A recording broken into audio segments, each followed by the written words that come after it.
Une valise au nom de l'abbé Prévost a été retrouvée dans le hall. L'abbé Prévost, merci de venir la récupérer.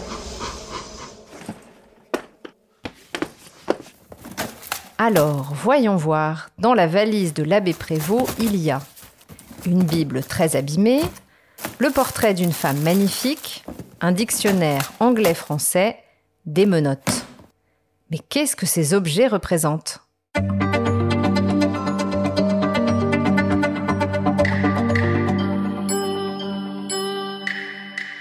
Dans la valise de l'abbé Prévost, podcast L'écume des œuvres, Hachette Éducation. Tout d'abord, la Bible abîmée vient nous rappeler que toute l'existence de l'abbé Prévost est marquée par une hésitation constante entre une vie sérieuse et une vie d'aventure. Né en 1697, Antoine-François Prévost est envoyé très tôt par son père dans une école religieuse. Même s'il est né dans une bonne famille, il ne se sent pas vraiment à sa place. La naissance et les grands biens ne sont pas toujours des moyens d'être heureux, écrit-il d'ailleurs. Et s'il a de grandes qualités scolaires, il est aussi très indiscipliné. Cherchant l'aventure, il décide de s'engager dans l'armée. À partir de là, sa vie fut une succession d'allers-retours entre l'armée et la religion, la France, la Hollande et l'Angleterre.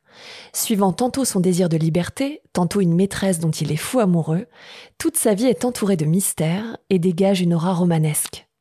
Romanesque, voilà un mot qui résume tout.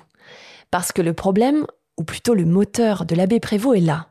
La religion l'attire, certes, mais il adore la littérature. Et à l'époque, les deux ne font pas bon ménage car les religieux ont tendance à penser que les romans détournent de Dieu. Même si, grâce à l'appui du pape, Prévost finit par réintégrer le clergé à la fin de sa vie, il ne renie pas son amour pour la littérature et continue même à traîner avec ses copains philosophes qui n'hésitaient pas à critiquer la religion. Comme vous le voyez, toute l'existence de l'abbé Prévost a été une longue hésitation entre les plaisirs de l'aventure et la sagesse de la religion, une vie d'indécision qui lui a permis de laisser une œuvre marquante et profondément inspirée par sa propre existence.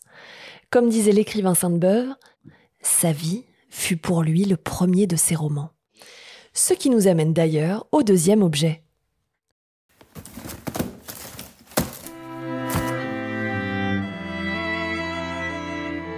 Le portrait d'une femme magnifique.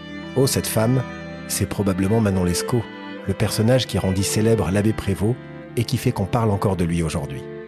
Nous l'avons déjà dit, Prévost était un abbé un peu particulier par son rapport à la littérature, mais aussi aux femmes. Alors que les religieux font vœu de célibat, lui était dans une autre disposition d'esprit. En effet, les femmes occupent une place importante dans sa vie et le personnage de Des-Grieux dans Manon Lescaut lui ressemble beaucoup. Comme lui, Prévost s'est brouillé avec son père à cause d'une maîtresse. Un sujet de dispute qu'on retrouve dans Manon Lescaut lorsque le chevalier Des-Grieux s'oppose à son père, emporté par son amour pour Manon. Les mots du personnage pourraient alors être ceux de Prévost lui-même. « C'est l'amour, vous le savez, qui a causé toutes mes fautes. Fatale passion, hélas. » Lors de la parution de Manon Lescaut en 1731, Prévost a seulement 34 ans. Il a été ordonné prêtre 5 ans auparavant et vit en Hollande, où il mène une vie relativement, voire totalement dissolue, tiraillée entre plusieurs femmes, parfois déjà mariées. On imagine bien qu'il s'est inspiré de toutes ces aventures lorsqu'il a écrit ses mémoires et aventures d'un homme de qualité, dont fait partie Manon Lescaut. Énorme succès lors de sa sortie, Manon Lescaut marqua profondément les lecteurs de son temps en raison de sa qualité d'écriture, de son caractère sulfureux, mais aussi grâce au personnage de Manon qui fascine les lecteurs depuis des siècles. Guy de Maupassant écrivit à propos d'elle. « C'est par ses traits subtils et si profondément humains que l'abbé Prévost a fait de Manon Lescaut une inimitable création. Cette fille diverse, complexe, changeante, sincère, odieuse et adorable, pleine d'inexplicables mouvements de cœur, d'incompréhensibles sentiments, de calculs bizarres et de naïveté criminelle, n'est-elle pas admirablement vraie ?»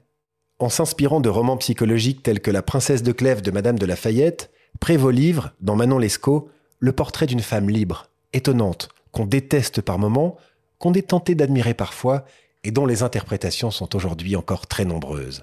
Une femme pour qui on brûle de passion.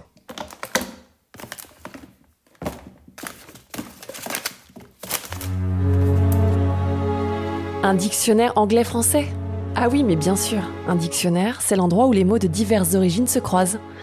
Cet objet-là symbolise à la fois l'importance de l'Angleterre chez Prévost, mais traduit aussi le fait, traduit vous l'avez, que son œuvre se situe à plusieurs croisements importants. En effet, et pour commencer, l'Angleterre occupe une place essentielle dans la vie et la carrière de Prévost. Il y a vécu, nous l'avons déjà dit, et son œuvre en témoigne. Outre les voyages que font ses protagonistes, Prévost est également très influencé par les romans anglais qui faisaient fureur à l'époque. Lui-même a traduit des œuvres anglaises célèbres et s'en inspire beaucoup.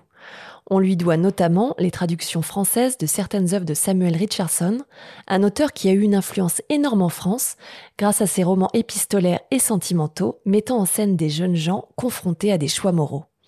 Ah, les Anglais, on ne les remerciera jamais assez pour ça. Les Beatles, Harry Potter et les sketchs de Mr Bean. Mais l'œuvre de Prévost se situe également à un croisement historique. En France, après le règne de Louis XIV, on assiste à un certain relâchement politique. La monarchie absolue se fait de moins en moins absolue, justement.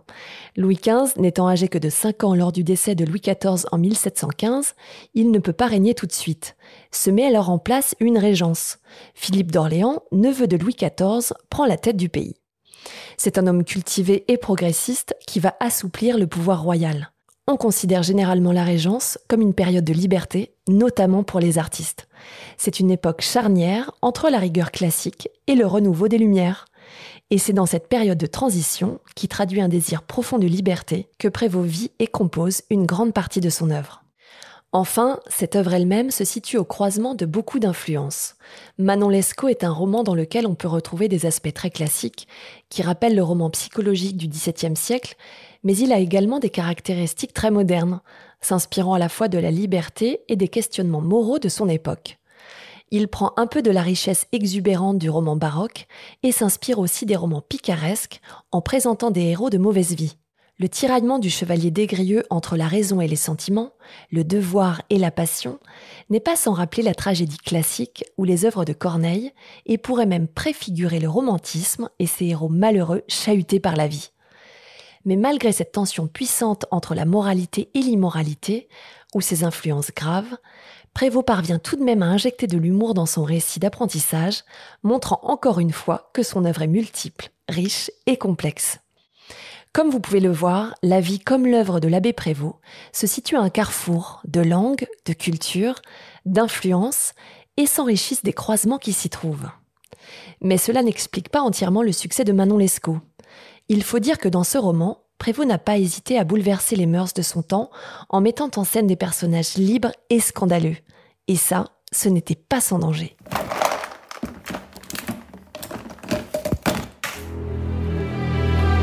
On en vient aux menottes qui symbolisent le double enfermement qu'a connu l'abbé Prévost. Un enfermement au sens propre, parce qu'il a vraiment fait de la prison. À l'image de son personnage Des-Grieux, Prévost a mené une vie dissolue et a flirté avec le banditisme. Ayant fui les milieux religieux, on tenta plusieurs fois de l'arrêter, ce qui explique qu'il dut fuir vers l'Angleterre. Là-bas, d'autres aventures, notamment avec des femmes, le poussent à s'exiler en Hollande. Là, il tombe amoureux d'une aventurière, mais ils finissent ruinés et sont poursuivis par des dettes. De retour en Angleterre, il fonde un journal, mais est accusé de contrefaçon et finit en prison. Heureusement, ses romans sont des succès et il a des protecteurs puissants qui le mettent relativement à l'abri, jusqu'à la fin de sa vie. Mais les menottes représentent également un enfermement au sens figuré. En effet, si Prévost a connu la dureté de la justice, son œuvre a également subi les affres de la censure. Un peu de contexte. Avant les Lumières, le XVIIIe siècle a également connu un autre mouvement important, le libertinage. Il n'est pas né au XVIIIe siècle, mais s'y développe, et particulièrement en littérature. Ce mouvement cherche au départ à s'affranchir des doctrines, notamment religieuses.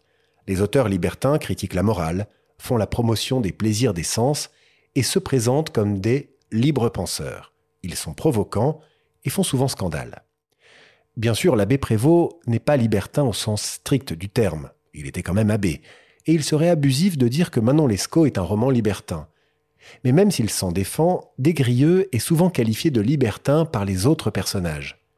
De plus, il a profondément choqué la morale de l'époque. Des-Grieux est le symbole d'une jeunesse tiraillée qui cherche la liberté et le plaisir, tandis que son père, homme plus âgé, présenté comme plus sage, reste le représentant d'un monde qui disparaît lentement. À sa sortie, Manon Lescaut fut jugé scandaleux, censuré et même condamné à être brûlé. Malgré cela, son succès fut immense.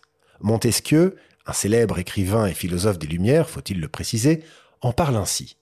J'ai lu le 6 avril 1734 Manon Lescaut.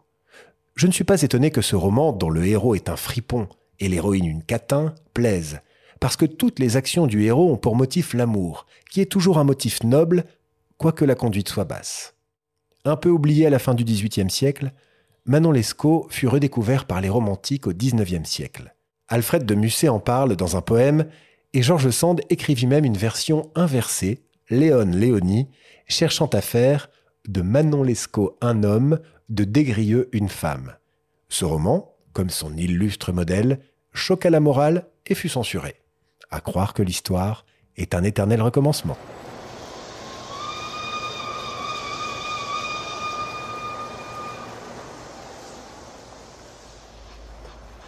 On limite souvent l'abbé Prévost à Manon Lescaut, mais il a en réalité écrit plus de 60 ouvrages. Les romans de Prévost sont souvent rédigés à la première personne, permettant un jeu sur les points de vue et la narration. Prévost a brouillé la frontière entre la réalité et la fiction jusque dans sa mort. Une légende tenace raconte qu'il aurait fait une rupture d'anévrisme lors d'une balade en forêt, ce qui est vrai. La justice aurait demandé l'autopsie du cadavre et lors de l'examen, alors que le scalpel faisait son office, l'abbé se serait réveillé en hurlant puis serait retombé mort sur la table d'opération. Cette histoire est fausse, mais elle montre bien ce qui fait la puissance de l'abbé Prévost. Sa vie et son œuvre, jusqu'au bout, sont une succession de rebondissements. Alors retenez bien ces 4 objets. La Bible usagée pour l'hésitation entre l'aventure et la religion, le portrait d'une femme pour l'importance de Manon Lescaut, le dictionnaire anglais-français pour le croisement des influences et les menottes pour la morale que la littérature aime tant chahuter. Mais allez, refermons la valise, on ne sait jamais, il pourrait vouloir la récupérer.